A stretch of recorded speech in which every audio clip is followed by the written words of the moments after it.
Hello, this is Art Johnson with New World Communications, and welcome to Books for a New World.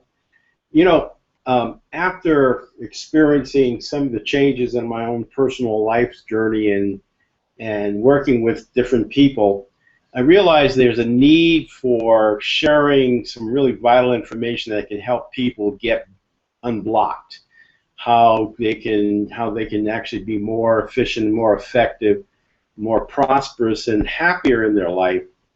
And I'm so fortunate that I'm so grateful that in the course of my life, I was introduced to some amazing books that I now have in my New World virtual bookstore. Have an Amazon-powered bookstore on my website. And one of the books that really has been a life changer for me is a book by Ernest Holmes, and it's called The Basic Ideas of Science of Mind. This is an older edition. I don't think you can even see it in this kind of cover, but I have it on my New World virtual bookstore.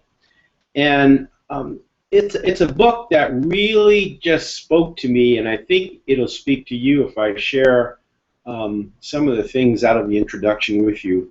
I'd like to just read a few lines here.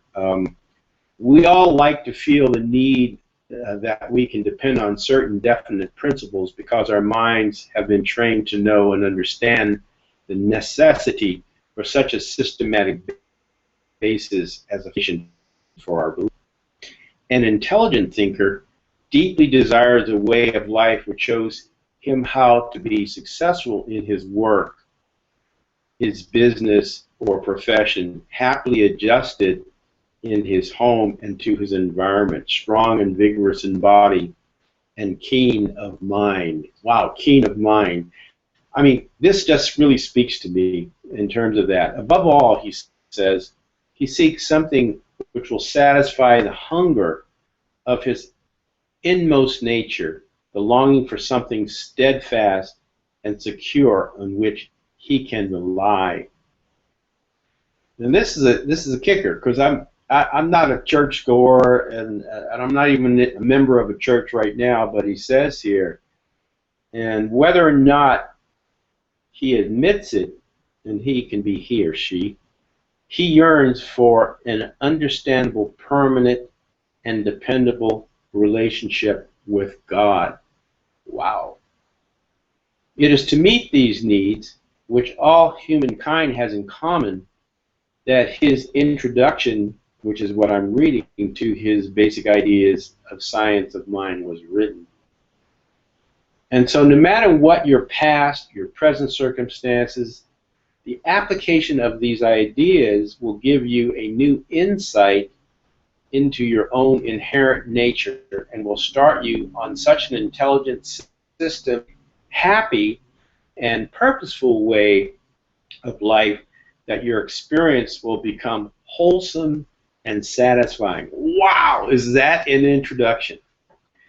And so that takes you off. And he says he further promises that you will learn the way to happiness, health, prosperity, and a more satisfactory way of living. And that careful study and daily use of every suggestion given will richly repay you. And it has for me. I mean, the joy that I'm having just reading this book and sharing this with you, and the way it's been expressed in my business, my life, and my personal life, I think is just amazing. And I want to share. His first chapter starts out by talking about you and your mind. He says every human being thrills at the thought of achievement. The idea means different things to different people. To you it may mean physical health, the ability to walk, run, play, to engage in activity. To me it may mean abundance, money, a home, a car, opulence.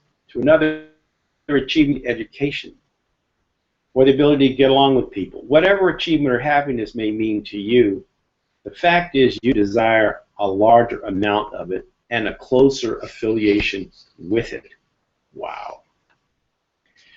The ability to control your experience and to have them result in happiness, prosperity, and success lies in your own mind. and the way that you use it, this increases your control of your experience, and that you really are in charge of your affairs and the way that they develop. He sums it up this way. Let it sum it up this way. My thought is in control of my experience, and I can direct my thinking.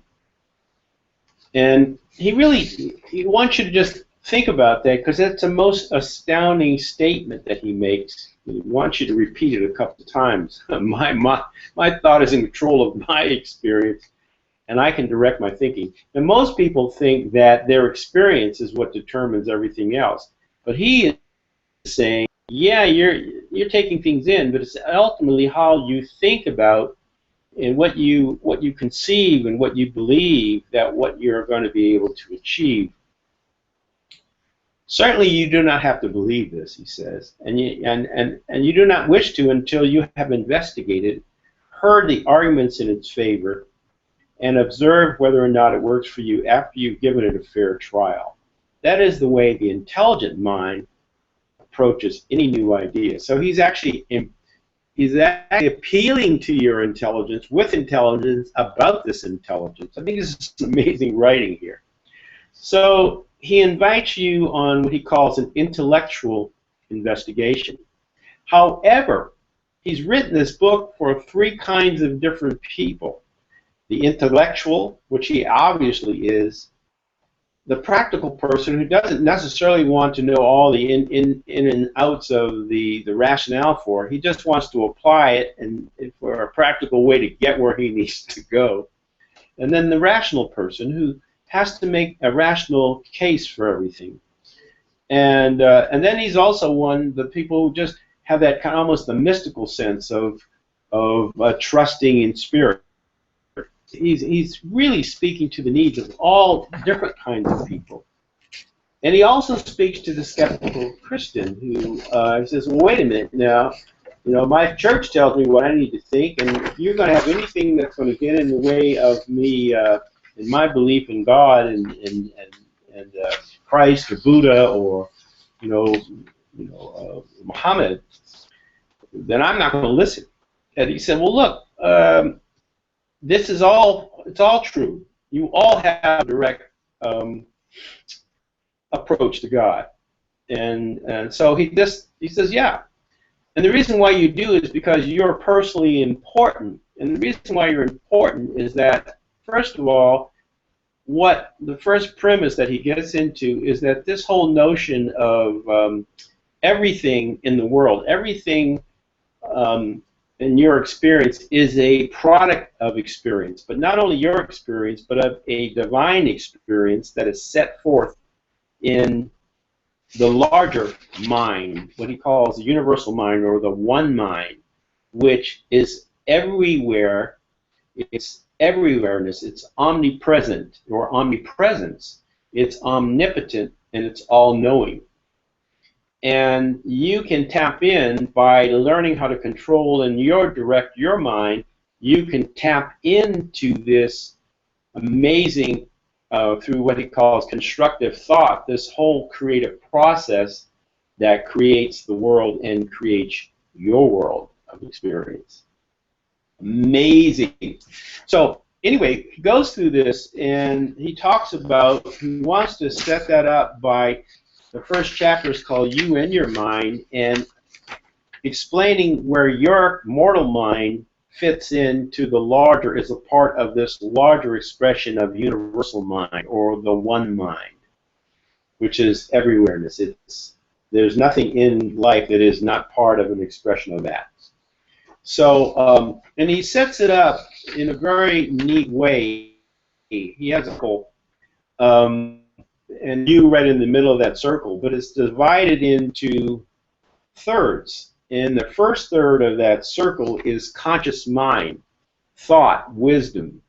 You can think of it, whatever you think, when you think, thinking is an activity.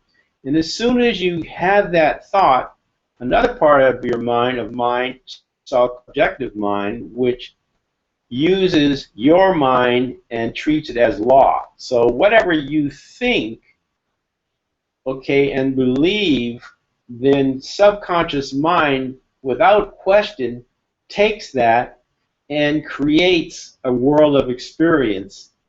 What you see, touch, feel, and everything is an expression of mind. So you have this tripartite thing: conscious mind, subjective mind, which you think of one, he calls it the superintendent, is the conscious mind, the director, the subjective mind, which takes that and it's like the factory workers and create the product of that process.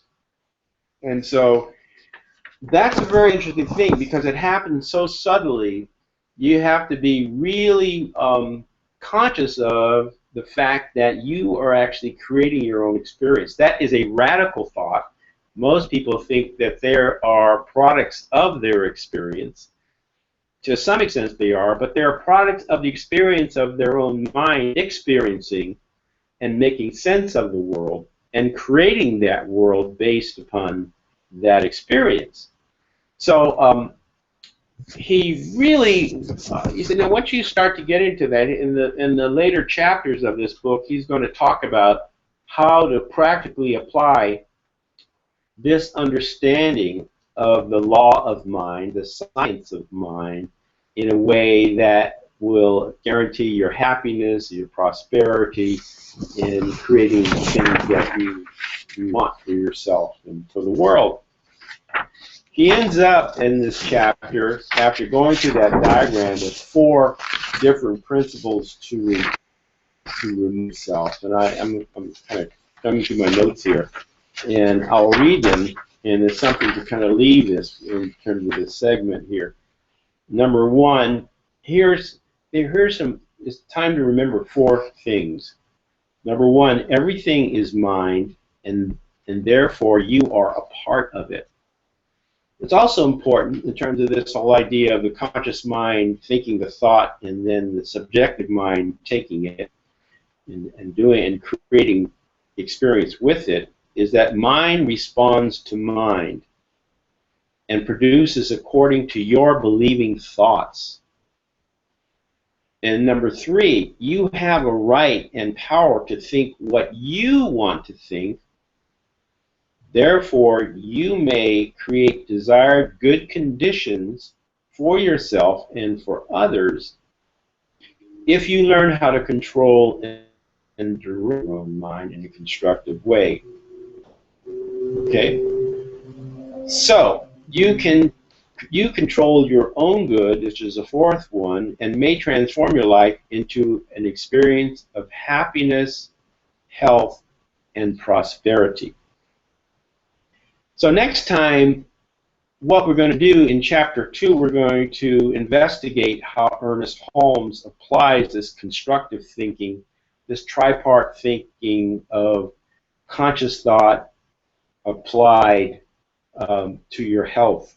And he'll go through other chapters, your rebuilding your life and your business and all that kind of stuff. So anyway, I really want to thank you so much for my first program as a hangout on air called Books for a New World. We were again reviewing the basic ideas of science of mind by Ernest Holmes, which is a little primer. It was really written in 1957 after he gave a speech. And it's actually kind of the roadmap, larger book, which is a 365, well, it's actually more, but it's for 365 days of study. It's actually a course that goes further and more extensively into these basic principles here, the basic ideas of science of mind. So thank you so much for being with me, and I hope that you enjoyed the show.